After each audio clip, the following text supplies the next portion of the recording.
Yes, ma'am. Good morning, everyone. How are you? Ma'am, good morning. What about you? What about you? I'm also fine, beta, and you are most welcome in this class.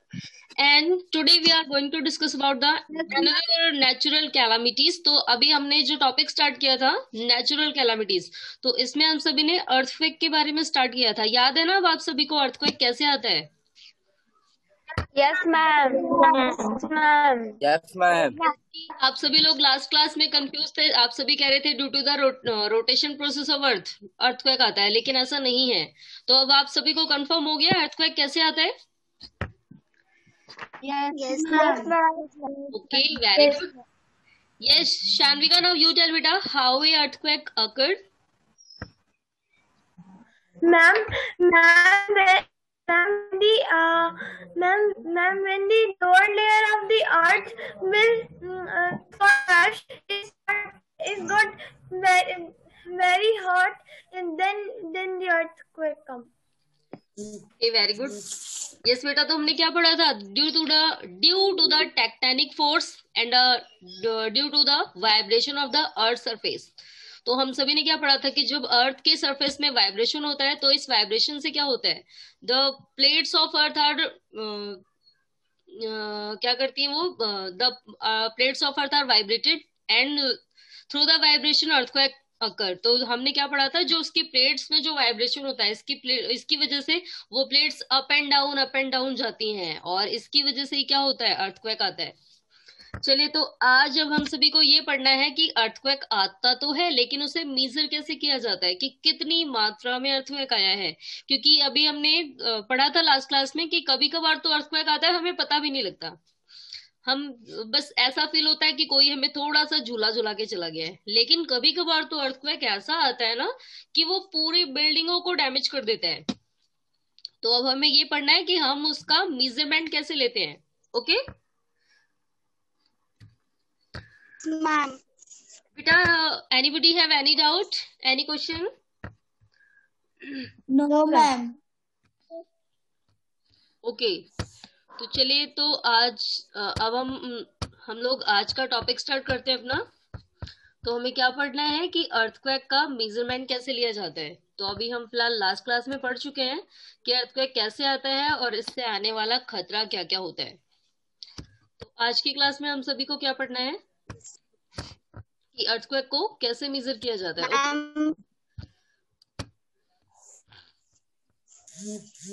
चलिए, तो आज का topic है हमारा, yes तो ये देखिए, ये आपको एक इंस्ट्रूमेंट दिया है, दैट इज सेस्मोग्राफ। तो अब ये सेस्मोग्राफ क्या है, इसका इस्तेमाल क्यों किया जाता है? तो बेटा, जैसे आपको फीवर होता है, आप डॉक्टर के पास जाते हैं, डॉक्टर थर्मामीटर यूज करते हैं, बता देते हैं आपको कितने डिग्री बुखार है, कितने डिग्री फीवर है, बता देते हैं ना। तो ऐसे ही सेस्मोग्राफ से हमें ये पता लगता है कि अर्थक्वेक कितनी मात्रा में आया। तो आप ये सोच रहे होंगे कि इसे रखा कहाँ जाता है जिससे ये अर्थक्वेक के बारे में बता देता है। तो बेटा, ये जहां भी रखी जाती है मशीन, जब इसे एक्टिव किया जाता है, जब पता लगता है कि अर्थक्वेक स्टार्ट हो गया है, तो इस मशीन को स्टार्ट किया जाता है। एंड ये मशीन क्या करती है, जितनी मात्रा में वाइब्रेशन हुआ है हमारे ग्राउंड में, ग्राउंड लेवल पे, तो ये उतना ही इसका टाइम, मतलब इसमें जो मीटर होता है वो हमें उतना ही शो करता है कि कितनी मात्रा में वाइब्रेशन होता जा रहा है। और एट द लास्ट जो सबसे ज्यादा जो वाइब्रेशन होता है, दैट मीन्स कि जब उससे ज्यादा नहीं होता, फाइनली जब वाइब्रेशन सबसे ज्यादा हो जाता है, तो वो ये जो इसकी नीडल होती है उसी पे जाके स्टॉप हो जाती है। ओके, चलिए। The intensity of an earthquake is highest at the epicenter। तो आपको पता है इंटेंसिटी, दैट मीन्स कि जो सबसे ज्यादा पावर होती है, सबसे ज्यादा कंपन कहाँ पर हुआ है, सबसे ज्यादा खतरा कहाँ पर होता है। तो intensity of an earthquake is highest at the epicentre. अब आप लोग ये सोच रहे होंगे एपीसेंटर क्या है, क्योंकि फिलहाल अभी हमने, आप सभी ने नेक्स्ट क्लास में earthquake के बारे में ही फर्स्ट टाइम पढ़ा है। तो अब हमारा आता है नेक्स्ट पॉइंट। तो बेटा देखिए, जब हमारी अर्थ जो है, फिलहाल इसमें कोई डायग्राम नहीं दिया है हमें, यस इसमें कोई डायग्राम नहीं दिया है। तो बेटा जहां पर देखिए क्या होता है ना, सपोज दैट आपने क्या किया है, आप एक लकड़ी का पतला सा एक वो लेते हैं, दैट मीन्स एक लकड़ी की पतली सी पट्टी लेते हैं, ठीक है, और उसके ऊपर नीडल से नीचे पेन या किसी नुकीली चीज से पुश करते हैं ऊपर की तरफ, तो आप क्या देखेंगे, जहां पर आप लगातार पुश कर रहे हैं वहीं पर होल हो जाएगा, ऐसा ही होगा ना। तो ऐसे ही बेटा हमारे ग्राउंड लेवल में, दैट मीन्स कि ये हमारा अर्थ है पूरी, ये हमारी पूरी अर्थ सरफेस है, और जहां से वाइब्रेशन शुरू होगा, दैट मीन्स कि जहां पर ये प्लेट्स टकराई, यानी कि ये जो प्लेट्स हैं अगर यहाँ पर इस सेंटर पे टकराती हैं, दैट मीन्स कि सबसे ज्यादा खतरा इसी जगह पे होगा। दैट मीन्स कि जहां से ये प्लेट्स टकरा रही हैं, अगर ये यहाँ से बीच में टूट गई या फिर यहीं से वाइब्रेशन होता है, तो इसके ऊपर वाले एरिया में जितने भी घर, जितनी भी बिल्डिंगें हैं, सबसे ज्यादा नुकसान वहीं होगा। इसके आसपास के जो एरिया है वहां पर उतना नुकसान नहीं होगा। तो अब हम आते हैं एपी सेंटर क्या है। तो बेटा अभी मैंने आपको बताया कि जहां से वाइब्रेशन स्टार्ट होता है, दैट मीन्स कि जिस पॉइंट पे वाइब्रेशन सबसे ज्यादा है, जहां पर खतरा सबसे ज्यादा होगा, उसे हम क्या कहते हैं, एपी सेंटर। ओके, तो एपी सेंटर है केंद्र बिंदु जहां से हमारे अर्थक्वेक की स्टार्टिंग हो रही है। तो सबसे ज्यादा खतरा एपी सेंटर पे होता है। फिलहाल वाइब्रेशन और एरिया में भी होगा, क्योंकि ऐसे सर्कुलर वे में होता है, इधर आसपास के एरिया में भी वाइब्रेशन होगा, लेकिन सबसे ज्यादा जो खतरा होगा वो कहाँ होगा, एपी सेंटर पे। ओके, तो देखिए ये जो अर्थक्वेक है इसकी इंटेंसिटी, दैट मीन्स की जो इसका जो घनत्व है सबसे ज्यादा कहां पर होता है, एपी सेंटर पे। विच फेसेस मैक्सिमम डैमेज, जहां पर सबसे ज्यादा डैमेज होता है, सबसे ज्यादा तबाही मचती है, एपी सेंटर पे। This intensity is measured with a device called seismograph. तो इस इंटेंसिटी को, दैट मीन्स की वाइब्रेशन कितनी मात्रा में आया है, कितनी स्पीड में आया है, जैसे हम लोग बाइक चलाते हैं, बाइक में मीटर होता है, वो हमें ये बताता है कि हम कितनी स्पीड में गाड़ी चला रहे हैं, यही बताता है ना। Yes ma'am. तो ऐसे ही जो आपका ये सेस्मोग्राफ है, इसमें मीटर यूज किया जाता है जो हमें ये बताता है कि कितनी स्पीड में अर्थक्वेक आया है। ओके, तो अब हमें ये भी देखना है बेटा, फिलहाल आपको ये नहीं बताया है कि इतना मैसिव अर्थक्वेक कितना होता है, और जो माइनर अर्थक्वेक होता है वो कितनी मात्रा में आता है। फिलहाल इसके बारे में भी हमें अभी हम आगे डिस्कस करते हैं। तो ये देखिए, ड्यूरिंग एन अर्थक्वेक, यानी कि जैसे ही अर्थक्वेक आता है, अर्थक्वेक के दौरान a seismograph records the vibration of the ground on a sheet of paper in the form of a graph।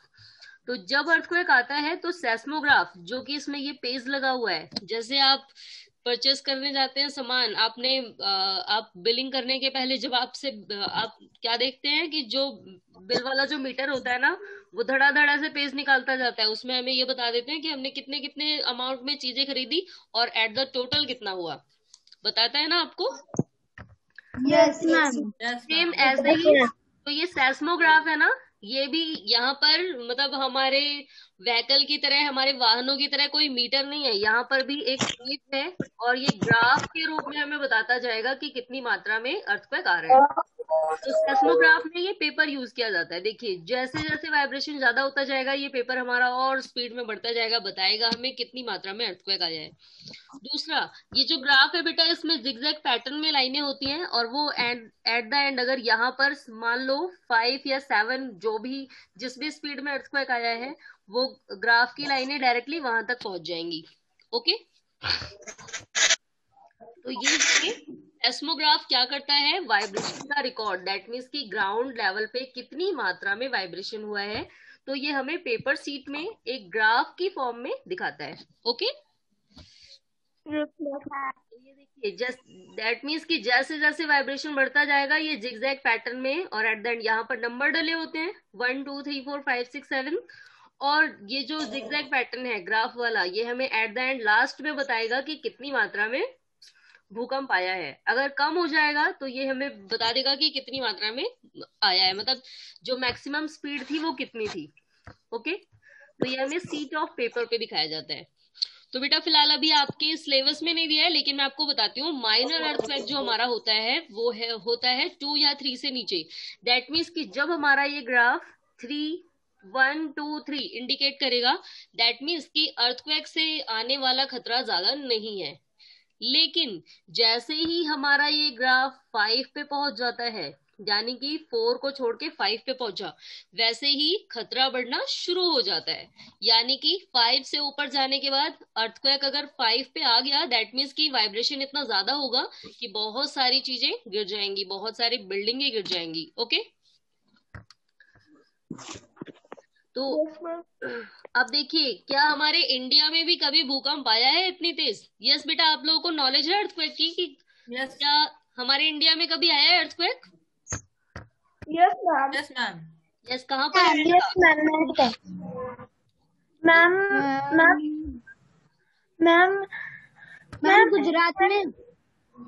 Yes, Gujarat में आया था भूकंप। देखिए, ए मेजर, तो मेजर का मतलब बहुत बड़ी मात्रा में वाइब्रेशन हुआ था। अगर माइनर यूज किया जाता है, दैट मीन्स की छोटी मात्रा में तबाही मची थी, लेकिन यहाँ पर आया था मेजर अर्थक्वेक, बहुत बड़ी मात्रा में वाइब्रेशन हुआ था। तो शुक मेजर अर्थक्वेक शुक गुजरात, तो एक बहुत बड़ा अर्थक्वेक आया जिसने गुजरात को हिला दिया। तो ये कब आया था? India on January 26, 2001। तो 26 जनवरी 2001 में ये भूकंप आया था। फिलहाल आप में से बहुत बच्चे, आप लोग उस समय थे भी नहीं। Yes ma'am. तो आप लोग का जन्म भी नहीं हुआ था उस समय। तो देखिए, 26 जनवरी 2001 में ये भूकंप आया था गुजरात में। अब गुजरात के लोगों ने इसे बहुत करीब से देखा होगा, इस तबाही को झेला होगा। तो क्या क्या हुआ था गुजरात में?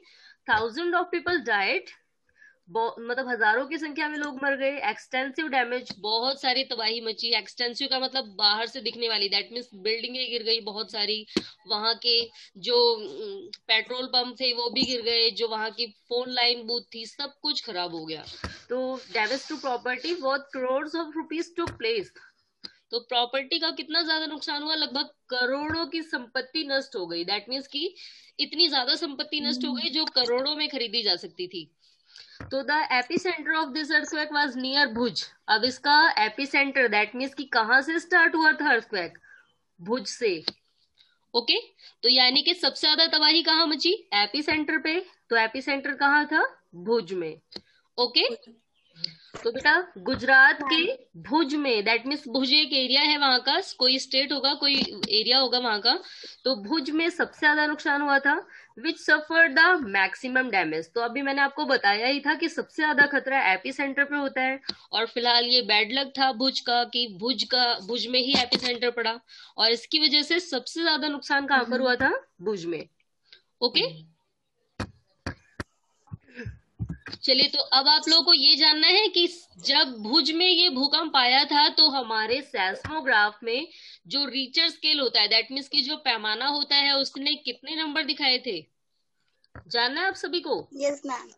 Yes ma'am. Yes ma'am. ये मेजरमेंट था मैम नो 6.7। तो ये जो मात्रा बताई थी हमारे सेस्मोग्राफ पे, रीचर स्केल पे, ये अमाउंट हमारा मेजरमेंट कितना था? 6.7, यानी कि 7 से थोड़ा सा कम। तो 6.7, और इसीलिए होने वाली तबाही भी बहुत ज्यादा थी। फिलहाल बहुत नुकसान हुआ था गुजरात में। Okay, yes yes ma'am. चलिए, तो अभी हम अर्थक्वेक के बारे में पढ़ चुके हैं। अभी एक और फिलहाल नेचुरल कैलामिटीज है जो जहां पर लोगों को और ज्यादा परेशानी होती है, और ऐसा कहाँ होता है और क्या हमारे इंडिया में ऐसा हुआ है, ये सारी चीजें अभी हमें पढ़नी है। तो बेटा एक बार अब हम नेक्स्ट टॉपिक स्टार्ट करते हैं। और फिलहाल मैंने भी आप लोगों से क्वेश्चन आंसर डिस्कस नहीं किए हैं, क्यों? और वो भी इसलिए नहीं किए क्योंकि आज मुझे आप लोगों का अटेंशन चेक करना है। दैट मीन्स कि आप लोग कितना ध्यान से पढ़ रहे हैं और कितनी ध्यान से सुन रहे हैं। तो इसलिए 2 टॉपिक कंप्लीट करने के बाद लास्ट में आप सभी से बहुत सारे क्वेश्चंस पूछने हैं। Okay ma'am. चलिए, तो अब हमें पढ़ना है एक और हमारी जो नेचुरल कैलामिटीज है, दैट इज वॉल्केनिक एरप्शन, ज्वालामुखी विस्फोट।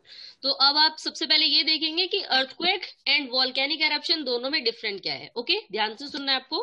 तो बेटा देखिए, अभी हमने पढ़ा था कि जब हमारी अर्थ की प्लेट्स में वाइब्रेशन होता है तब अर्थक्वेक आता है।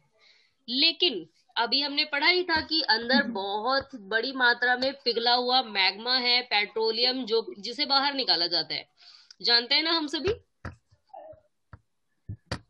Yes ma'am. बेटा हमारी अर्थ की सबसे नीचे वाली लेयर, दैट मीन्स की सबसे ऊपर क्रस्ट है, बीच में मेंटल है और लास्ट में है क्रोड। तो क्रोड जो लेयर है वहां वो इस सिचुएशन में है कि वहां पर सारी चीजें मेल्ट हो रखी हैं। दैट मीन्स कि जितनी भी जो कोयला पेट्रोलियम वगैरह है वो सारा ही मेल्ट सिचुएशन में है। दैट मीन्स कि मैंने आपको बताया ही था कि जिस टेम्परेचर पे आप लोग प्लास्टिक को गर्म करते हैं ना, जैसी वो हो जाती है मेल्ट होने के बाद, तो इसी सिचुएशन में यहाँ पर नीचे है, फिलहाल उससे भी ज्यादा लिक्विड फॉर्म में। तो अब ये चीजें जब गर्म होती है लगातार, और यहाँ पर हमारी अर्थ प्लेट्स टकराती नहीं है, यहाँ पर क्या होता है, ये गर्माहट जो है वो हमारी अर्थ प्लेट को ऊपर की तरफ पुश करती है। दैट मीन्स कि लगातार ऊपर की तरफ धकेलती है, क्योंकि ये गर्म लावा है, इसे निकल के बाहर आना है। तो अब क्या होता है, देखिए सबसे जब ये लावा कंटिन्यूअसली ऊपर की तरफ फोर्स डालता है, तब एक स्पीड के साथ ये लावा जो है बाहर निकल के आता है। तो पहले हमारी अर्थ का सरफेस एक माउंटेन के फॉर्म में आ जाता है। दैट मीन्स कि पहले ये इक्वल थी, बराबर थी, पहले माउंटेन नहीं था। लेकिन जब ये लावा कंटिन्यूअसली फोर्स डालता है ना, तब ये किस फॉर्म में आ जाता है, माउंटेन के शेप में, और जो इसका मुंह होता है वहां से लावा निकल करके बाहर आ जाता है। तो आप लोग फिलहाल दिवाली सेलिब्रेट करते हैं, क्रैकर्स भी यूज करते हैं ना सभी? Yes ma'am. हम उसमें एक ऐसा क्रैकर यूज करते हैं जो बिल्कुल सेम इसी के शेप में होता है। Yes ma'am. Yes ma'am. Yes ma'am. Ma'am triangular shape में होता है मैम, जलाने पे उसमें चिंगारी जैसा निकलता है। Yes ma'am. यस, तो उसके आसपास जो है वो चिंगारी ऐसे निकलती रहती है। यस, कौन सा क्रैकर होता है वो? मैम अनार कहा जाता है। मैम अनार कहा जाता है। मैम अनार बम कहा जाता है। ओके, अनार बम। अनार बम। यस मैम अनार बम। यस यस, बिल्कुल बिल्कुल शायद यही नाम है। तो वो कौन शेप में होता है, और जब उसे जलाया जाता है तो हम उससे दूर हट के खड़े हो जाते हैं, क्योंकि उसके आसपास सभी तरफ, ऐसा नहीं है कि केवल एक ही डायरेक्शन में, सब तरफ ही उससे निकलने वाला जो उसका जो एक्सप्लोजन है, दैट मीन्स की जो उसका विस्फोट होता है उस क्रैकर का, वो सब तरफ होता है। देखा है ना आपने? और जब भी हम उसे जलाते हैं तो जलाने के जस्ट बाद पीछे खड़े हो जाते हैं जाके, क्योंकि अगर उसके आसपास थोड़ी दूर के एरिया में कोई भी खड़ा रहेगा तो वो जल जाएगा। तो बिल्कुल सेम ऐसे ही जैसे कि आप उस बम को जलाते हैं ना, तो वो छोटा सा होता है, तो आप लोगों को बिल्कुल सेम इमेजिन कर रहे हैं, इसी टाइप से वोल्केनिक एरप्शन भी होता है। दैट मीन्स कि ये भी पहले कोन शेप ले लेता है, और इसके बाद जो इसका मुंह है ना, दैट मीन्स कि ये वाला एरिया जहां से ये लावा निकल करके बाहर आएगा। तो ये जो लावा है बेटा केवल इसी डायरेक्शन में नहीं, ये देखिए सब तरफ, इधर भी, पीछे भी, left side, right hand side, सब तरफ निकल करके आता है। एंड जहां पर भी ये लावा निकल करके गिरेगा, फिलहाल आप लोगों ने अनार बम जलाया, उससे ज्यादा नुकसान नहीं होता है, लेकिन ये जो वोल्केनिक एरप्शन है, जहां पर भी इसका लावा गिरेगा और जहां पर भी ये मेल्ट होके जाता जाएगा, तो जितने भी पेड़ पौधे घास जो भी होंगे सब जलती जाएगी।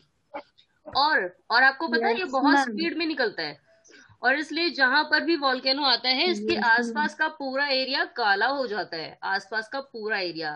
तो यानी कि जहां पर भी ये लावा मेल्ट होकर के जाएगा, जहां पर भी ये रुकेगा, वहां पर पूरी चीजों को जला देगा। और फिर जैसे जैसे ये बाहर निकल के आता है, तो अब क्या होता है, ये निकल करके बाहर आता है और उसके बाद कुछ टाइम बाद ये ठंडा हो जाता है। ओके, तो बेटा अभी आपको इन पूरी चीजों को ध्यान रखना है, क्योंकि आप आगे आपके 2 चैप्टर छोड़ के एक चैप्टर में आपको दिया है सॉइल फॉर्मेशन। तो उस समय आपको अगर ये नहीं याद रहा ना, तो आप उस चैप्टर को नहीं समझ पाएंगे। तो इसलिए आपको वॉल्केनो को अभी बिल्कुल माइंड में सेट रखना है, क्योंकि आगे आने वाला आपका चैप्टर है जिसमें सॉइल फॉर्मेशन, आपको टाइप्स ऑफ रॉक पढ़ना है। तो वो टाइप्स ऑफ रॉक बिल्कुल सेम इसी से रिलेटेड है। Yes ma'am. Okay, yes ma'am. Yes ma'am. इसलिए आप लोग को ये याद रखना है, और फिलहाल भूलने वाली चीज है भी नहीं, क्योंकि अभी मैंने आपको बताया ही है कि ये ऐसे टॉपिक हैं जिनके बारे में आपको आगे आने वाली क्लासेस में भी पढ़ना है अभी। चलिए, तो वॉल्केनो सभी को पता लग गया कैसे आता है? Yes ma'am. चलिए, तो अब आते हैं अब इस पैराग्राफ पे। फिलहाल हमें ये तो समझ ही आ चुका है वॉल्केनो कैसे आता है, एक बार अब इसे समझ भी लेते हैं। तो वॉल्केनिक एरप्शन दैट मीन्स ज्वालामुखी विस्फोट। अब विस्फोट क्यों नाम रखा गया है इसका? विस्फोट का मतलब इसलिए क्योंकि ये फूट करके बाहर आ रहा है, ये हमारी अर्थ सरफेस फूट चुकी है, यानी कि यहाँ से इसमें छेद हो गया, होल बन गया, और इसी होल से ही लावा और मैग्मा जो भी है सारी चीजें निकल करके बाहर आई है। तो इसलिए इसका नाम क्या रख दिया गया है, वॉल्केनिक एरप्शन। ओके, तो अब देखिए, N Yes, opening ma'am. Or a fissure in the earth crust that allows molten rock and hot gases to flow out of the earth is known as volcano। तो अब देखिए, हमारी अर्थ में ऐसा opening या फिर फिजर, दैट मीन्स की एक छिद्र, तो ऐसा ओपनिंग यानी कि ऐसा खुला पार्ट या ऐसा छेद जो हमारी अर्थ क्रस्ट से, हमारी अर्थ की लेयर से मॉल्टन रॉक को, पिघले हुए रॉक को और गरम गरम गैसों को आने का रास्ता देते हैं। तो ये जो रास्ता बन जाता है पूरी तरह, इसे हम क्या बोलते हैं, वॉल्केनो। तो volcano is a opening in the earth crust that allows molten rock and hot gases to flow out of the earth is known as volcano. तो ज्वालामुखी क्या है, ज्वालामुखी वह प्रक्रिया है जिस प्रक्रिया में हमारी अर्थ से पिघला हुआ लावा एंड जो गरम गरम गैसें हैं वो दोनों ही निकल करके बाहर आ जाती हैं। Okay, Yes, ma'am. चलिए तो अब आगे देखते हैं। तो if volcano eruption take place when tectonic plates in the earth crust collide with each other. तो अब देखिए, अभी हमने अर्थक्वेक में क्या पढ़ा था, अर्थक्वेक कैसे आता है, जब हमारी अर्थ क्रस्ट की लेयर में वाइब्रेशन होता है, वो एक दूसरे से टकराती हैं, तब अर्थक्वेक आता है। लेकिन अब इसमें क्या डिफरेंस है, वॉल्केनिक एरप्शन जब होता है जब हमारी अर्थ की टेक्टोनिक प्लेट्स वो एक दूसरे को गर्म करने में लग जाती हैं और एक दूसरे को गर्म करने के बाद कोलाइड कर देती है, पिघला देती है। तो पिघलाने का मतलब कि जब इसकी सारी लेयर गर्म हो गई तभी तो रास्ता मिला है ना ऊपर आने का।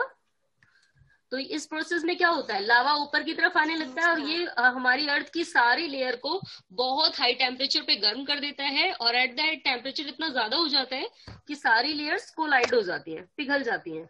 ओके, और फाइनली फिर इसको रास्ता मिल जाता है जहां से निकल करके ये बाहर आ जाता है। तो कब होता है अर्थक्वेक, जब हमारी अर्थ की टेक्टोनिक प्लेट एंड क्रस्ट एक दूसरे को कोलाइड करने में लग जाती हैं। ओके, चलिए अब आगे देखते हैं। This leads to a rise in temperature in the earth mantle causing the rocks in the mantle to melt. अब देखिए क्या होता है इसमें, it's leads to rise in the temperature of earth mantle, that means की core तो हमेशा से ही गर्म है। कोर यानी कि जो सबसे निचली लेयर है हमारी अर्थ की, क्रस्ट मेंटल एंड कोर, जो लास्ट लेयर है कोर, वो तो गर्म है हमेशा से ही। लेकिन जब हमारी कोर अपनी ऊपर वाली को, मेंटल को भी गर्म कर देती है, तब क्या होता है, तब अर्थक्वेक आता है। तो जब मेंटल गर्म हो जाती है तो मेंटल के बाद अब कौन बचता है, क्रस्ट। तो मेंटल अब किसको गर्म करने में लग जाएगी, क्रस्ट को, एंड क्रस्ट जब गर्म हो जाएगी तो गर्म होने के बाद क्या कर देगी, रास्ता दे देगी, यानी कि वो भी मेल्ट होती जा रही है।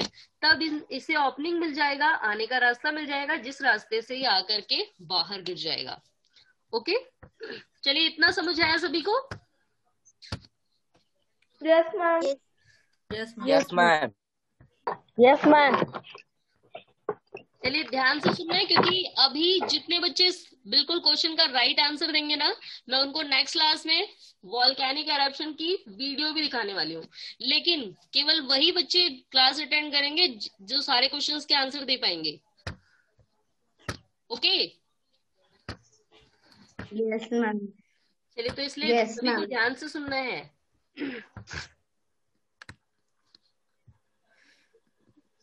चलिए तो अभी हमने क्या पढ़ा है कि क्या होता है, मेंटल जो है हमारी ये भी गर्म हो जाती है। अर्थ की जो मेंटल है, यानी कि जो ऊपर से सेकंड लेयर है, फिलहाल नीचे से भी सेकंड लेयर है, बीच वाली लेयर ये गर्म हो जाती है और मेल्ट होने लगती है।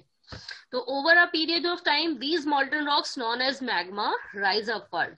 तो देखिए अंदर ये लावा की फॉर्म में होता है, दैट मीन्स कि जब ये अंदर होता है ना, ये जो निकल करके जो बाहर आया है लिक्विड पार्ट, जब ये हमारी अर्थ के नीचे तैरता रहता है लिक्विड फॉर्म में, तब हम इसे लावा कहते हैं।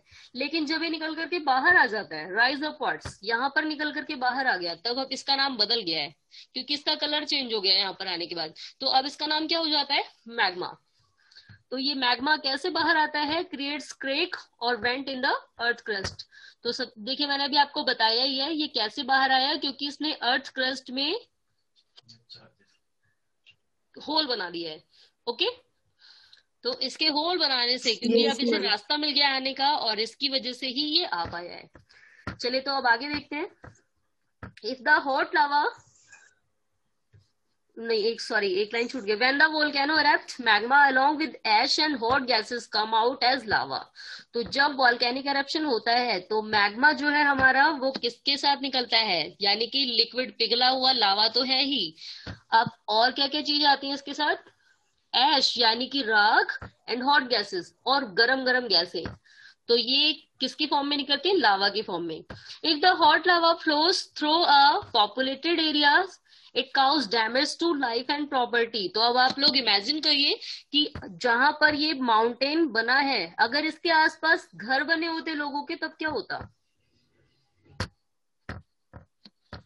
यस, सोच सकते हैं आप लोग क्या होता फिर।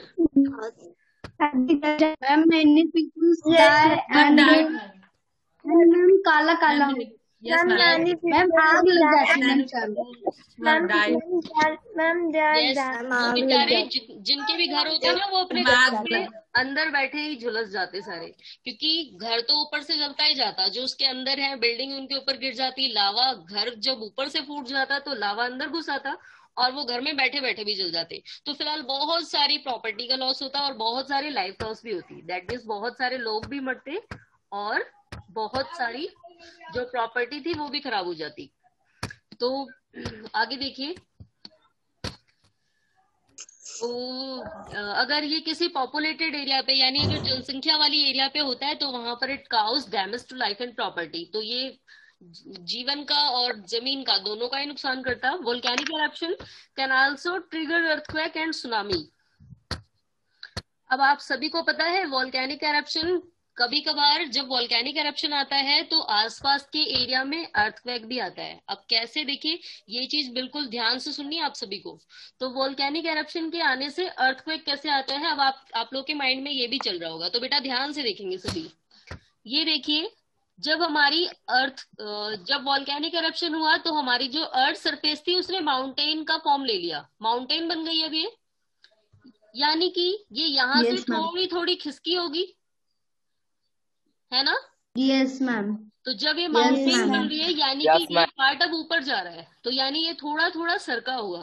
तो जिस एरिया से ये सरक रहा है तो इसके ऊपर जो घर बने हैं वो साथ में सरकेंगे नहीं, वो गिर जाएंगे। दैट मीन्स वहां पर क्या आ गया, अब अर्थक्वेक आया है ना मैम, अर्थक्वेक। Yes ma'am. और अब दूसरी चीज देखिए, अब ये आता है सुनामी कैसे होता है। तो फिलहाल सुनामी अभी हम यहीं पे पोस्टपोन कर देते हैं, छोड़ते हैं, क्योंकि जब हम सुनामी के बारे में पढ़ेंगे तब मैं आपको बताऊंगी कि वोल्केनिक इरप्शन से सुनामी कैसे आता है। ओके, तो अभी हम सुनामी को छोड़ते रहे। अर्थक्वेक आप सभी को पता लग गया कि वोल्केनिक इरप्शन आने से अर्थक्वेक कैसे होता है, समझ आ गया ना सभी को। Yes ma'am. बेटा हमने अर्थक्वेक पढ़ा है। अब वोल्केनिक इरप्शन जब आता है तो ये 3 टाइप्स का होता है। अब कौन कौन सा, और आप सभी को इसके टाइप्स भी ध्यान से सुनने हैं, क्योंकि इन्हीं टाइप्स को पढ़ने के बाद हम सभी को क्वेश्चन आंसर डिस्कस करने हैं। तो फर्स्ट टाइप इसका कहाँ है और कैसा टाइप है और कहाँ पर आया हुआ है। तो volcano that have erupted in the recent past and can erupt any time in the future are known as active volcano.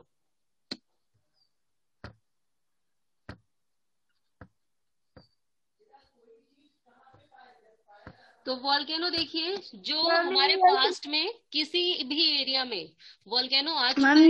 Ma'am आपकी आवाज प्रॉपर नहीं आती। ओके बेटा वेट, फिलहाल हो सकता है नेटवर्क प्रॉब्लम हो। तो देखिए बेटा, there are yes you all listen carefully. तो बेटा there are the 3 types of volcano. तो फर्स्ट इज एक्टिव वॉल्केनो। तो एक्टिव का मतलब यानी कि ये एक्टिव है, कभी भी आ सकता है। तो ऐसे वॉल्केनो जो आए हुए हैं जहां पर पहाड़ बना दिया है इन्होंने, दैट मीन्स कि किसी ऐसे एरिया में जहां जिस एरिया में पहले से वॉल्केनो आ चुका है पास्ट में, यानी कि पहले आ चुका है, and can erupt any time. और आपको पता है ये केवल आ ही नहीं चुका है, ये आ भी सकता है फिर से यहाँ पर किसी भी टाइम। दैट मीन्स कि ये एनी टाइम फिर से इरप्ट हो सकते हैं उस एरिया में, कहीं भी फिर से ज्वालामुखी आ सकता है, फिर से वोल्केनो आ सकता है। तो इसे हम क्या कहते हैं, एक्टिव वॉल्केनो। दैट मीन्स कि हमें पता नहीं है कब होंगे, लेकिन ये पता है कि इस एरिया में जरूर आ सकता है और कभी भी आ सकता है। तो these are called active volcano. Okay, active volcano. Yes, ma'am. बेटा ये कभी भी एक्टिव हो सकते हैं। दैट मीन्स कि इन एरिया में कभी भी वॉल्केनो आ सकता है। अब इनके एग्जांपल देखिए कहाँ कहाँ है ऐसे वॉल्केनो। तो माउंट मैरापी इन इंडोनेशिया, तो इंडोनेशिया में है मैरापी, एंड दूसरा है सेंटा मारिया इन ग्वाटीमाला। तो ग्वाटीमाला जो कि सेंटा मारिया फिलहाल हमारे इंडिया में नहीं है, वी आर सिक्योर, हम सुरक्षित हैं।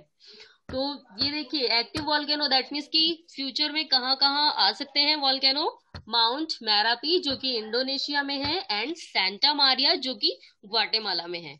ओके,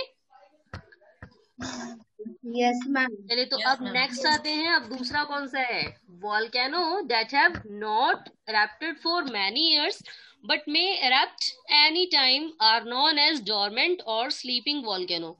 अब फिलहाल यहाँ पर अंदाजा लगाया गया है कि कुछ ऐसी जगह है जहां पर पहले तो कभी नहीं हुआ है फिलहाल आज तक, फ्यूचर में या सॉरी पास्ट में कभी भी नहीं हुआ है वॉल्केनिक eruption, लेकिन हमारे साइंटिस्ट बताते हैं कि इन जगहों पर वॉल्केनिक eruption हो सकता है, क्योंकि यहाँ पर अर्थ का टेम्परेचर कुछ इस टाइप का है। हमारी जो अर्थ क्रस्ट है नीचे वाली लेयर, उनका टेम्परेचर फ्यूचर में बढ़ सकता है।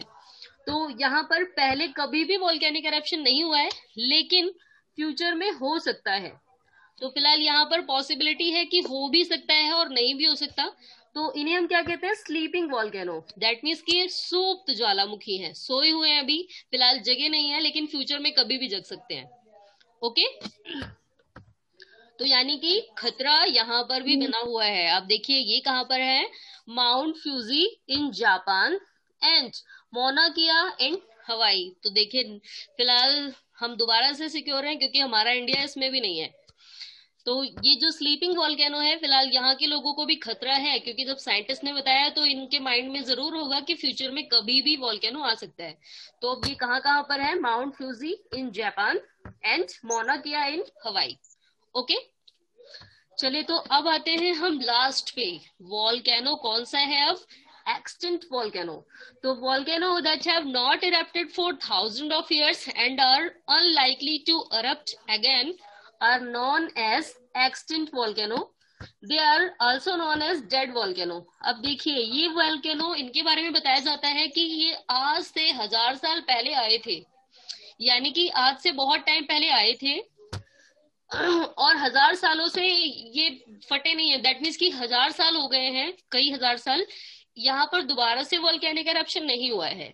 एंड ऐसा माना जाता है कि फिलहाल फ्यूचर में भी आगे नहीं होगा। ये तो फिलहाल भगवान के ऊपर है, हो सकता है अगर उन्हें गुस्सा आ जाए तो इसे भी फिर से जगा दें, लेकिन हमारे साइंटिस्ट ने बताया है कि ये वॉल्केनो ऐसे हैं जो फ्यूचर में नहीं होंगे। दैट मैक्सिमम 100% 100 में से 99% नहीं होंगे, क्योंकि 1% हमेशा भगवान जी के ऊपर होता है।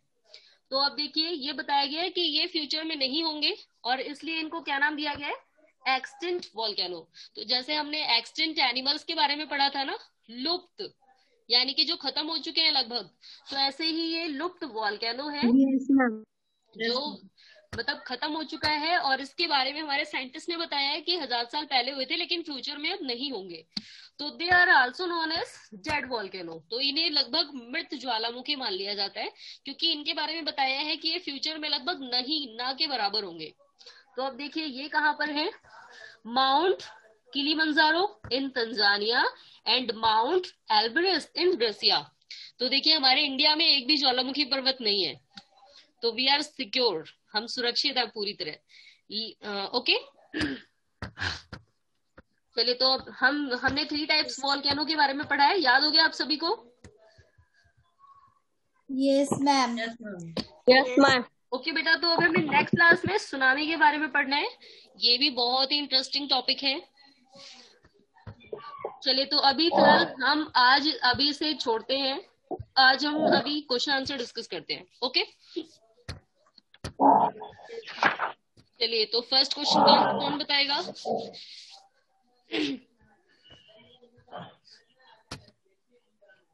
Yes Niharika. Which instrument used to measure the intensity of earthquake?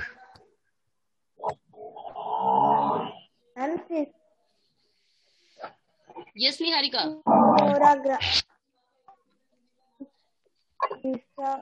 मोराग्राफ। बेटा आवाज किसके यहाँ से आ रही है? Yes Saurabh, now you tell बेटा, which instrument used to measure the intensity of an earthquake? metal. Saurabh की शायद आवाज नहीं आ रही है। Yes Atul, now you tell बेटा। सिस्मोग्राफ। सेस्मोग्राफ। ओके चलिए नेक्स्ट क्वेश्चन है बेटा। अभी यस वेट, अभी देखते हैं सारे बच्चों से मैं फिलहाल कोशिश करूंगी पूछने की। यस नेक्स्ट क्वेश्चन है हमारा। Yes Anupriya, in which place the major earthquake hit? Ma'am question दोबारा बोल। यस बेटा आपको बताना है कि ए मेजर अर्थक्वेक, एक जो बड़ा सा भूकंप था, hit in which place of India? तो उसने इंडिया के कौन से प्लेस पे हिट किया था? यस अनुप्रिया।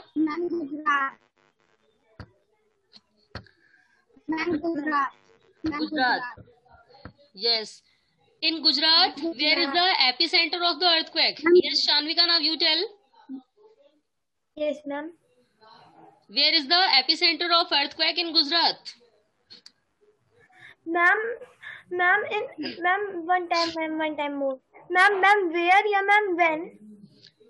Yes बेटा, I am asking to you, where is the epicenter of earthquake in Gujarat? Ma'am, the epicenter of the earthquake is in 2001, in January 2001. Ma'am, I tell.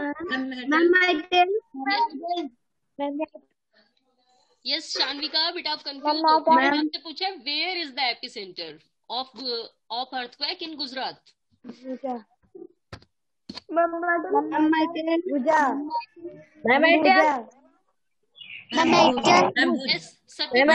You tell. Yes Satya Prakash. भुजा। भुजा नहीं है, भुज। तो भुज epicentre कहाँ था? भुज में। तो the epicentre of earthquake in Gujarat in the Bhuj. तो एपिसेंटर कहाँ पर हुआ था? भुज में। चलिए नेक्स्ट क्वेश्चन का आंसर बताना है अमन को। Yes Aman, now you tell, what are the damage? Yes ma'am. What are the damage caused by the earthquake in Gujarat? Ma'am, thousands of the people died and the damage of the property of wealth of the crores of rupees took place. Okay बेटा very good. चलिए तो फिलहाल आज का time over होने वाला है and next class जो हमारी स्टार्ट होगी ना वो क्वेश्चन आंसर्स के साथ ही स्टार्ट होगी, क्योंकि आज जो भी बहुत सारे क्वेश्चन आंसर्स आपसे पूछने हैं लेकिन टाइम ओवर होने वाला है। तो नेक्स्ट टाइम के लिए आप क्या करना है, आपको आपका होमवर्क है कि आप इन सारे क्वेश्चंस को रिवाइज करेंगे। एंड एक और बात, मैं अभी बेटा आप सभी को ग्रुप में कुछ क्वेश्चन सेंड करूंगी, आपको उनके आंसर सेंड करने हैं जिससे आपका ये पैराग्राफ व्हाट मीनिंग रिवाइज हो जाएगा। मैम व्हाट मीनिंग सेंड कर दीजिए। What meaning send chapter number 3 की थी आपने। यस चैप्टर 7 मैम सेंड कर चुकी है। 7 की तो है हमने।